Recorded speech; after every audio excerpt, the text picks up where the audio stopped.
Muy buenos días, muy buenas tardes o quizás muy buenas noches, estimado oyente, según sea la hora y el lugar donde se encuentre escuchando nuestro nuevo mensaje. Les habla el pastor bautista Nikos Ricoy, director del programa Encuentros y del Ministerio Tinajas, llenando siempre a cada persona que nos escucha con el agua fresca y limpia de la palabra desde aquí en España. Muy bienvenidos y muchas gracias por estar ahí atentos una vez más al nuevo mensaje de hoy de nuestro programa Encuentros. En el día de hoy, en los aproximadamente 30 minutos del programa, analizaremos nuevamente nuestro mensaje de forma expositiva, tomando solo una parte del famoso pasaje de Primera de Tesalonicenses capítulo 5, versículo 23, que dice: todo vuestro ser, espíritu, alma y cuerpo.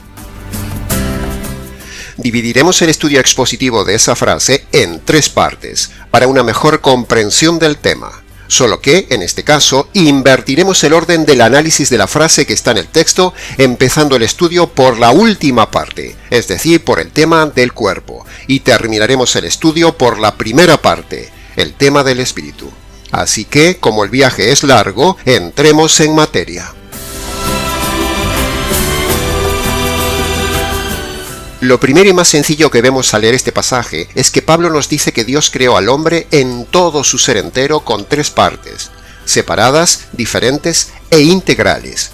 Y en segundo lugar, vemos en el texto que las creó con el orden y la prioridad que se describe y se infiere en este texto. Prioridad 1. El espíritu, prioridad 2, el alma, y prioridad 3, el cuerpo. Si se fija bien, no dice cuerpo, alma y espíritu, no, como lo vive el mundo en el día de hoy, sino que el orden bíblico y prioritario debe ser espíritu, alma y cuerpo. Ahora, el orden espíritu, alma y cuerpo se infiere y se refiere a la persona que verdaderamente se ha convertido. Pero la persona que vive el orden invertido, o sea, cuerpo, alma y espíritu, en ese orden prioritario, entonces esa persona no se ha convertido. Así de sencillo. Si Dios pone ese orden es como un filtro para que cada persona que lea ese pasaje se autoanalice a ver qué orden prioritario diario le está dando a cada parte de su ser en su vida.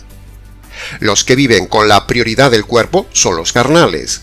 Los que viven con la prioridad del alma son los anímicos, sentimentales, emocionales y morales.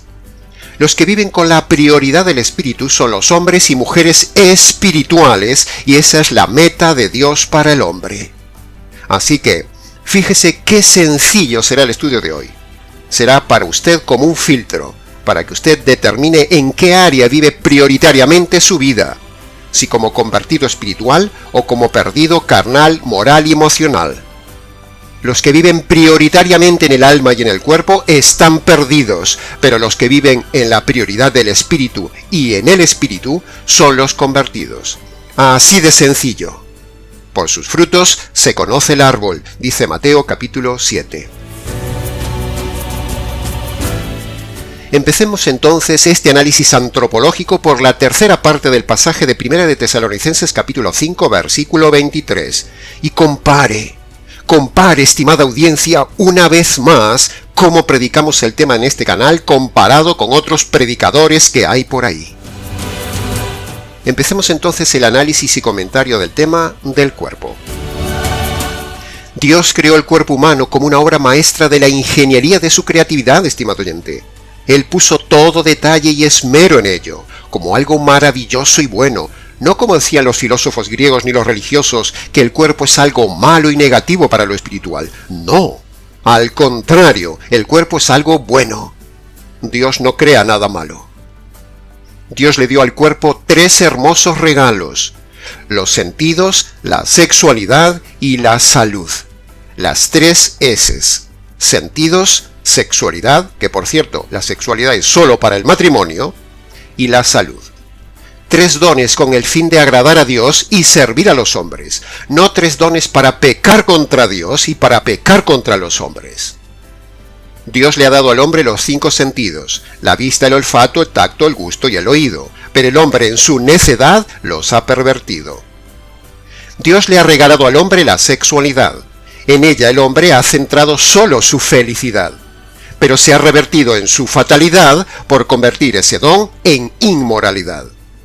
Dios le ha dado al hombre la preciosa salud, pero en su mal uso la ha convertido en un alud, que le ha caído encima como un pesado talud. Así es el hombre ante Dios, estimado oyente. El hombre perdido es un mal administrador del cuerpo, lo cual es pecado y un día dará cuentas a Dios por ello.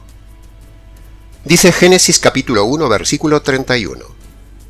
Vio Dios que todo lo que había creado era bueno en gran manera. Y eso incluye, por supuesto, el cuerpo humano. Por lo tanto, el cuerpo es algo bueno, dice la Biblia. No es algo que debamos castigar, ni flagelar, ni estropear, ni tatuar, ni rechazar, ni idolatrar. Ni tampoco verlo como algo malo, como hacen los religiosos. No. Hay que cuidarlo en administración, para servicio de Dios y de los hombres. Así que, acéptese. Acepte lo que Dios le dio como cuerpo, estimado oyente. Porque aunque quizás usted no tenga los cánones humanos de belleza de las películas, usted en su cuerpo es algo maravilloso, algo hermoso, delicadamente orquestado. No hay nada en el universo tan precioso y complejo como el cuerpo humano. Es usted una obra maestra y única de la ingeniería divina. Así que acéptelo como un regalo de Dios y no lo estropee. Aún la persona menos estética del planeta es más hermosa que cualquiera de esos inventos deformes de las películas de terror y de ficción. No se vea solo por fuera, estimado oyente, mírese también por dentro. Mire la maravilla del funcionamiento del cuerpo humano, la maravilla de los órganos, la salud, los sentidos. ¡Qué increíbles son cada uno de esos inventos!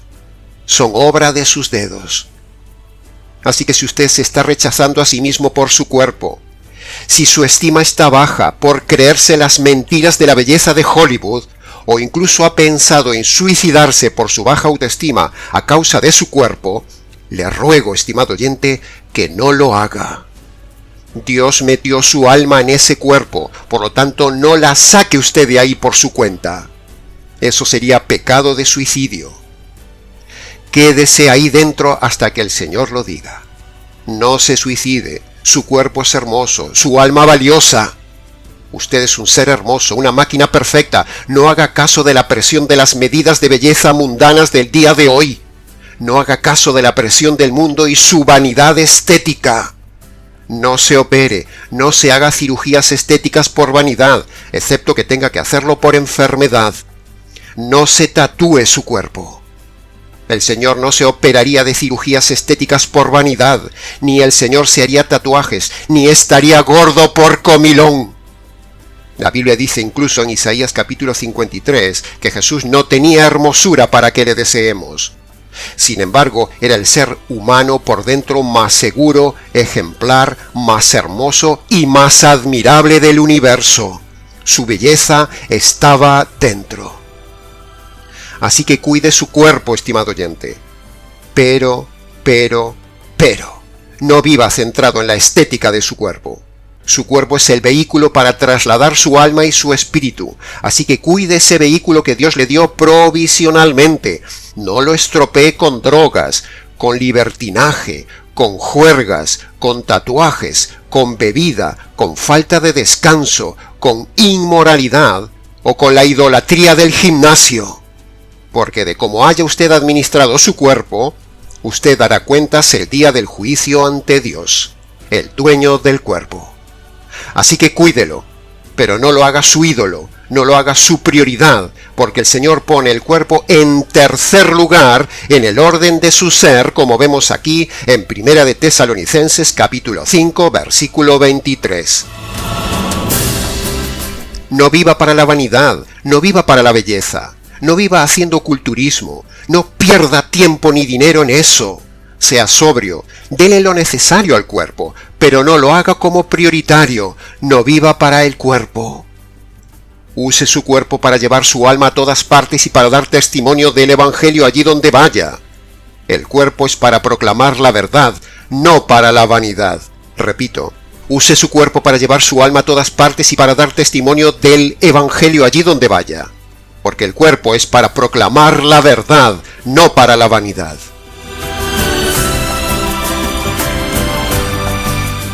Continuemos ahora entonces con la segunda parte del análisis y comentarios del día de hoy, el tema del alma. Mucho se puede decir del tema del alma, pero empezaremos recordando que el alma es inmortal y no envejece nunca, estimado oyente, tal como hemos dicho recientemente en otro programa.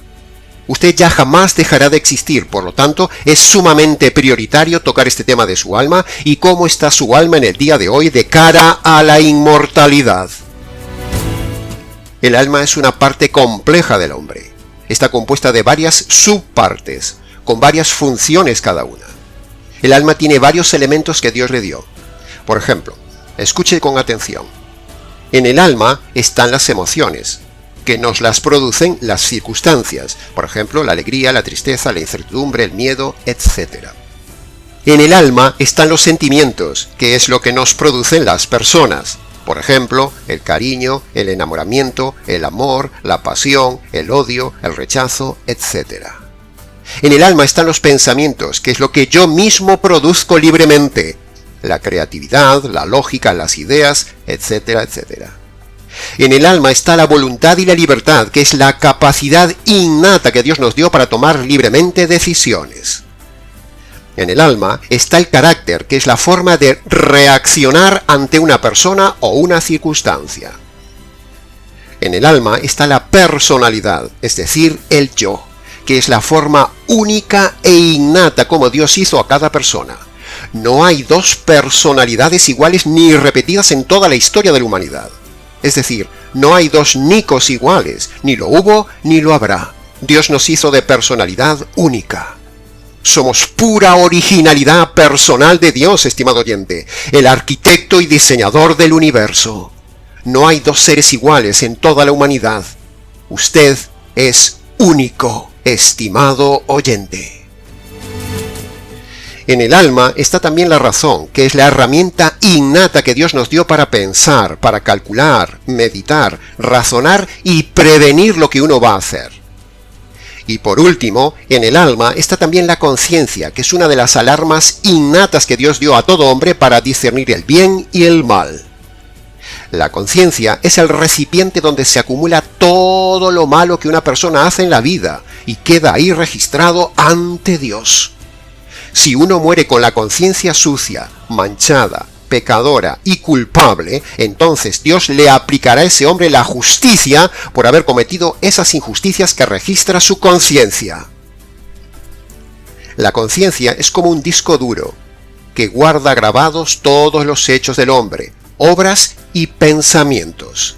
Si uno no la formatea, no borra esos datos y no los limpia antes de morir, entonces Dios, cuando le toma la vida, analizará el disco duro como un policía con todos esos datos malos de la vida y entonces le esperará la justicia y el juicio y luego la cárcel eterna. Así que, como ha podido ver, la conciencia es una parte del ser muy importante, es compleja, la más compleja del alma.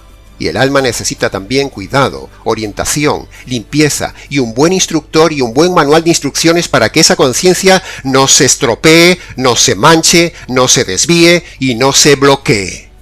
Y ahí es donde queríamos llegar, estimado oyente.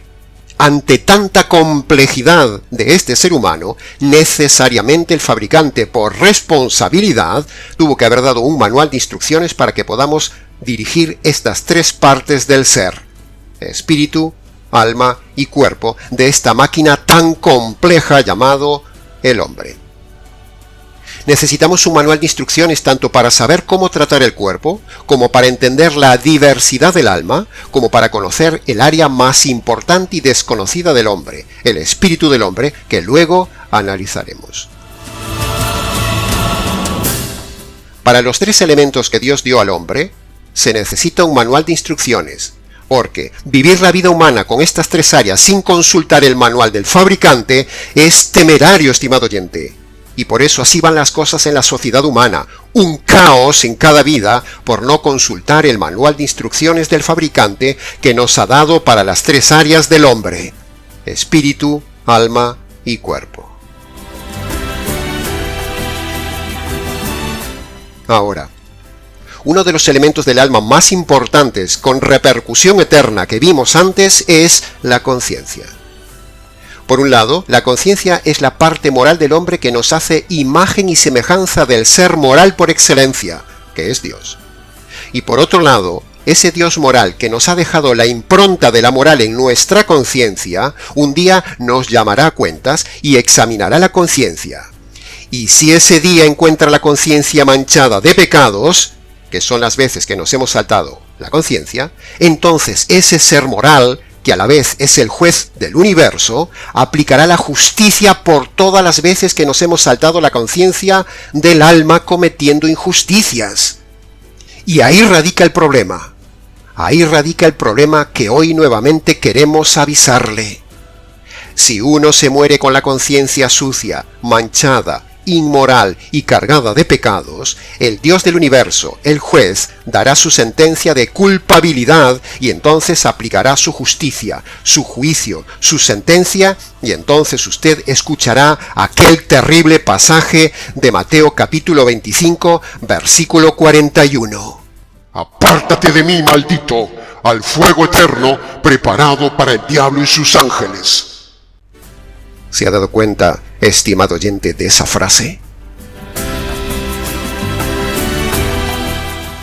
Para terminar, entremos entonces en el análisis y comentarios del tema del espíritu.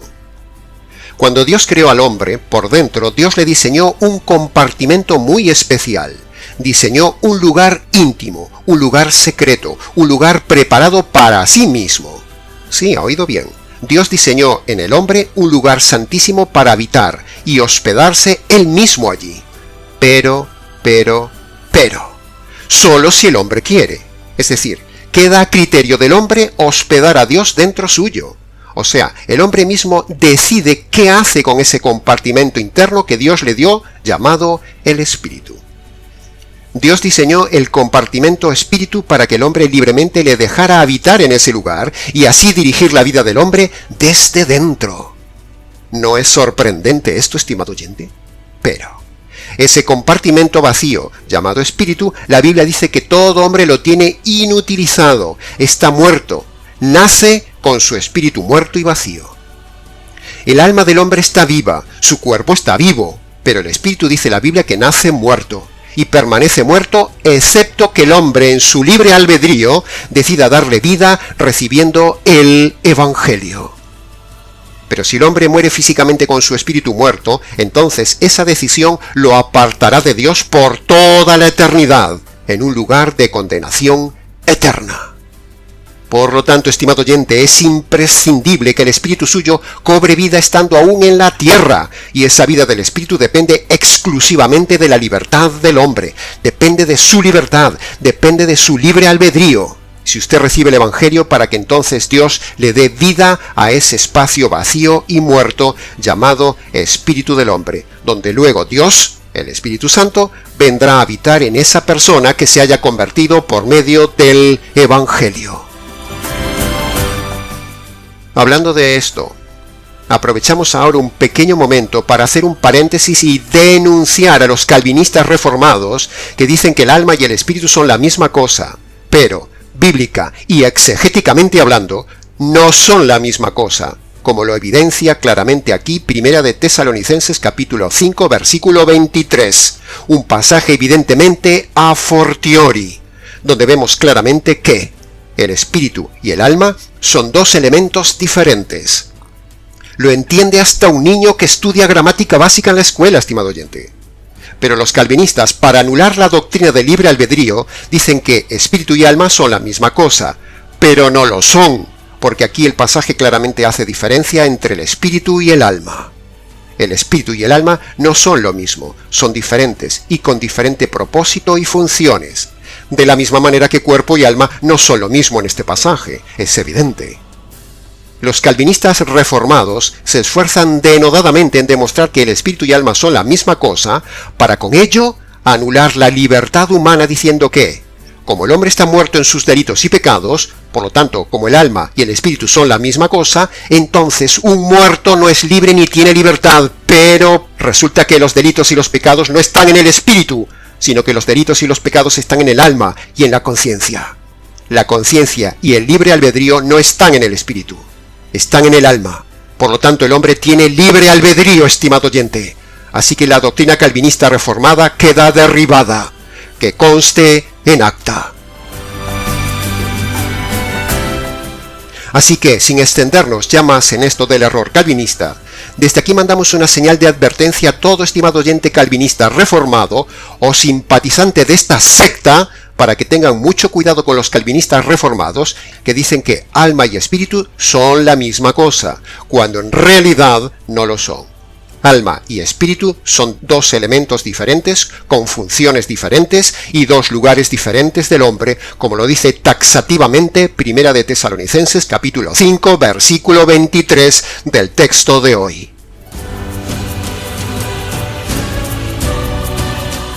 Cuando el hombre escucha el Evangelio y por medio del libre albedrío permite entrar el Evangelio en su ser, entonces el Evangelio inicia un viaje único desde afuera del hombre hacia las profundidades del interior del hombre.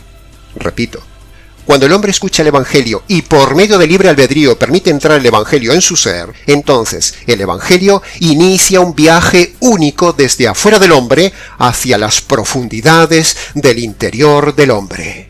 Viaje que veremos a continuación. La Biblia dice en Romanos capítulo 10, versículo 17 que la fe viene por el oír. ¿Verdad que ha escuchado este pasaje? Pero, ¿oír qué? Evidentemente, oír el Evangelio. Siempre es el mismo punto. La fe verdadera de salvación está fundada en oír el Evangelio, no en oír otros temas. Bien, así que, entonces, el Evangelio empieza un viaje desde afuera del hombre hasta las profundidades del hombre, entrando por el oído. Y del oído pasa a la mente, y en la mente lo procesa la razón. Y la razón es la que decide si lo cree o lo rechaza. ¿Me sigue? Bien, ahora, si la persona lo cree, entonces es ahí donde el Evangelio hace su primera escala del viaje y hace su primer trabajo. Renueva la mente. Es decir, borra las doctrinas equivocadas, borra las ideas equivocadas, limpia la mente de prejuicios y pone las ideas y las doctrinas bíblicas correctas y verdaderas. Esa es la primera etapa del viaje del Evangelio cuando entra por el oído. Pero el viaje del Evangelio no termina en la mente, solo acaba de empezar hacia la profundidad humana, hacia el espíritu. El viaje y obra del Evangelio continúa ahora desde la mente, baja y llega a la segunda zona, la zona del alma, la segunda escala del viaje. Y en el alma, el Evangelio limpia la conciencia, da paz a la conciencia, limpia las culpas, renueva la conciencia, transforma el carácter, potencia la personalidad, modifica la voluntad, y entonces la persona se siente nueva, limpia, perdonada y con gozo único. Por cierto, ¿ha experimentado usted esto, estimado oyente? Pero el viaje aún sigue. El viaje del Evangelio no acaba ahí en el alma, sino que el Evangelio sigue su viaje y su obra hacia las profundidades del interior del hombre, hacia su meta, hacia el lugar santísimo creado y diseñado por Dios, como habíamos dicho, hacia el arca, el santuario diseñado por Dios, donde Dios morará dentro del hombre, en el espíritu del hombre, si el hombre lo deja. Y cuando el Evangelio llega a la tercera zona, cuando llega al espíritu, entonces se produce el milagro. Se produce la vida espiritual cuando el Evangelio toca el espíritu del hombre que estaba muerto, que estaba vacío, que estaba seco, que estaba sin llenura, sin sentido. Un espacio oscuro que ahora tiene luz, tiene llenura y tiene vida.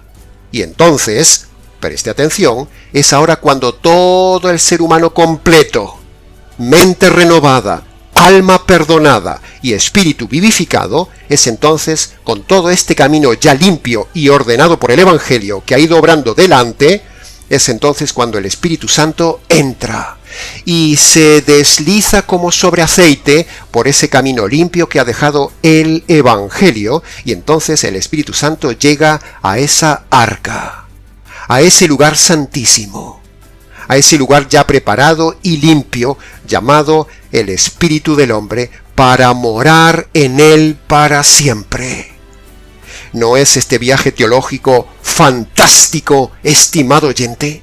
¿Lo ha vivido usted? Así es como el Espíritu Santo viene a morar al espíritu del hombre previo trabajo de limpieza del Evangelio. ¡Qué maravilla teológica es toda esta revelación inferencial, estimado oyente! Acontecimiento único que se produce en un microsegundo, cuando la persona obedece las dos condiciones de la conversión. Primero, cuando reconoce los pecados de forma concreta cometidos en la vida y abandona los pecados que esté cometiendo. Primera condición. Segundo, cuando se apropia, cuando cree, cuando recibe la justicia que le cayó al Señor Jesús por sus injusticias, estimado oyente. Esa es la segunda condición para la salvación. Entonces, en ese mismísimo instante de obedecer las dos condiciones, es cuando maravillosamente, increíblemente, misteriosamente, se produce toda esta descripción del viaje que hemos estado describiendo hasta ahora. La obra del Evangelio hasta la entrada y morada del Espíritu Santo del hombre. Una obra doble y un viaje fantástico que jamás nos han contado. Todo ese intenso movimiento invisible que hemos relatado es real, estimado oyente. No nos hemos inventado nada. Las cosas son así.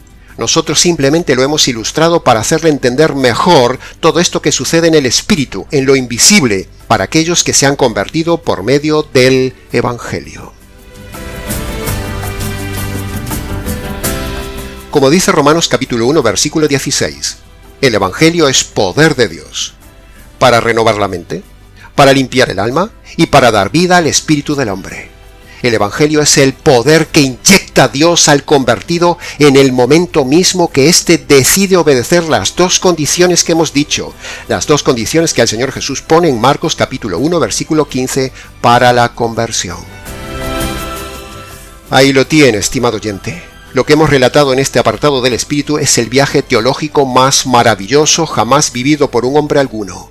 Una revelación fascinante que da gusto contarla.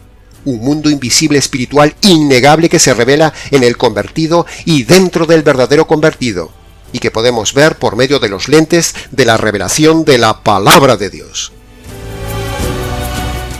¿Se ha dado cuenta a dónde he querido llevarlo poco a poco, estimado oyente, con este tema de hoy? Sí, así es. Todo tema que toquemos en el canal siempre converge en el mismo punto.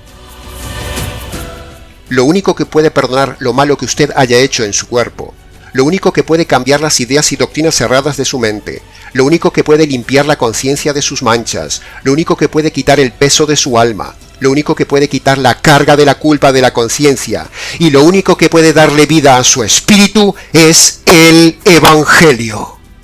Las tres áreas limpias, sanadas y vivificadas por medio del poder del Evangelio. Maravilloso Evangelio. La Biblia dice que tenemos espíritu, alma y cuerpo, y el hombre estropea el cuerpo, mancha su alma y tiene su espíritu muerto. La solución a estos tres problemas es el Evangelio. La solución no es la moral, la solución no es la religión, la solución no es la psicología, no es algún método de terapia sociológica humanista, sino que la solución al triple problema del hombre y a la conducta y a la moral del hombre está en el Evangelio. Siempre terminamos en el mismo punto con cada tema que estudiamos, porque la Biblia tiene como cohesión la centralidad del Evangelio. Todo gira en el universo en torno al Evangelio. Hasta Dios mismo gira en torno a su Evangelio. Sí, ha oído bien, hasta el Trino Dios gira en torno a su Evangelio. Por eso todo predicador debería tener la centralidad de todos sus temas convergiendo siempre en el Evangelio, el centro neurálgico de toda la Biblia y de todo el universo.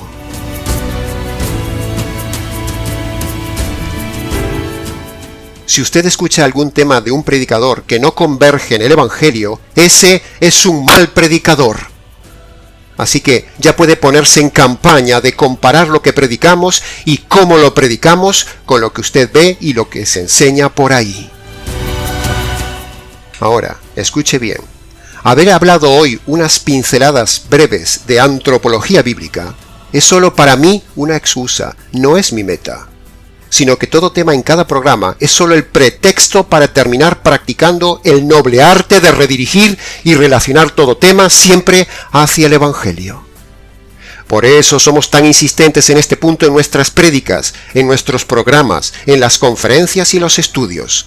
La prioridad para todo predicador es el Evangelio. La excusa es el tema. Así que, antes de terminar, quiero invitar al estimado oyente, hombres y mujeres que nos están escuchando, que aún no se han convertido por medio de las dos condiciones del Evangelio, para que obedezcan esas dos condiciones que manda Jesús a todo hombre para salvarse. Así que vaya a su habitación, estimado oyente, cierre la puerta, póngase de rodillas delante del Dios del universo que ha ofendido a usted toda la vida, descálcese en señal de reverencia, y ahí, en sus palabras, obedezca las dos condiciones. Primera condición que usted tiene que obedecer: reconozca sus pecados cometidos durante toda su vida y abandone los pecados que está cometiendo en el día de hoy. Primera condición. Segundo, esos pecados demandan justicia. Así que aprópiese, reciba, crea en la justicia que le cayó al Señor Jesús por sus injusticias. Esa es la segunda condición. Y antes de levantarse de ahí, dele gracias a Dios por su providencia y por haber escuchado el verdadero Evangelio. Luego, si quiere, venga y cuéntenoslo. Para conocer más detalladamente el Evangelio jurídico que predicamos, puede verlo en diferentes vídeos del canal y también puede solicitarlo por escrito al correo del ministerio, nicos@gmx.es. Y hasta aquí, señoras y señores oyentes, de forma muy breve, la exposición antropológica y bíblica del tema de hoy: espíritu, alma y cuerpo del hombre. Mucho más se podría decir del tema, pero con lo dicho es suficiente. Para preguntas, comentarios y demás, escríbanos. Les ha compartido la verdad, solo la verdad y nada más que la verdad del tema, este expositor bíblico, Nikos Ricoy, del Ministerio Tinajas, desde aquí en España. Será entonces hasta nuestro próximo programa Encuentros.